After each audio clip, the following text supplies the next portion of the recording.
இந்த 2 ஃபோட்டோஸையும் பார்க்குறப்ப எனக்குள்ள சில கேள்விகள்.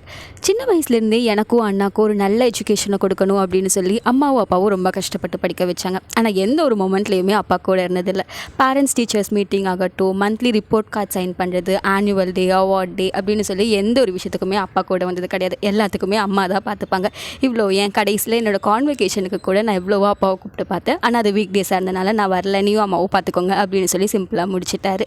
இதெல்லாம் தாண்டி முதல் தடவையாக நான் கோயம்புத்தூர்லேருந்து சென்னை வந்தப்போ கூட அப்பா கூட வரல. அம்மாவும் நானும் தான் எல்லாத்தையுமே பார்த்துக்கிட்டோம். என்னோட சில ஃப்ரெண்ட்ஸுக்கெல்லாம் அவங்க அப்பா கூட வந்து பிஜி வர அவங்கள வந்து விட்டுட்டு போனதெல்லாம் பார்க்கும்போது எனக்கு ரொம்ப ஒரு மாதிரி கஷ்டமாக இருந்தது.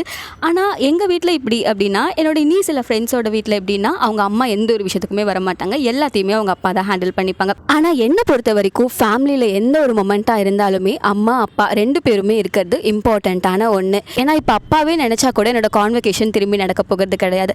இதெல்லாம் கேட்டு நான் வீட்டில் சில டைம் அவர் கூட சண்டை போடுறப்ப அவர் ஒரு விஷயத்த சொல்லுவார், நான் வந்து டேரக்டர், நீங்கள்லாம் அதில் நடிக்கிறவங்க, டேரக்டர் எங்கேயாவது படத்தில் வந்திருக்காங்களா, அந்த மாதிரி ஃபோட்டோஸ்லாம் நான் இருக்க மாட்டேன் அப்படின்னு வேறு சொல்லுவார். இதெல்லாம் கேட்குறப்ப ரொம்ப டென்ஷனாக இருக்கும். நம்ம லைஃப் ஃபுல்லாக கஷ்டப்படுறது ஃபேமிலிக்காக அப்படிங்கும்போது, நம்ம ஃபேமிலியில் ஒரு மொமெண்ட் நடக்குது அப்படிங்கும்போது அந்த இடத்துல கூட இருக்கிறது ரொம்ப இம்பார்ட்டண்ட்டான ஒன்று. உங்கள் வீட்டில் எப்படி? கமெண்ட்டில் சொல்லுங்கள்.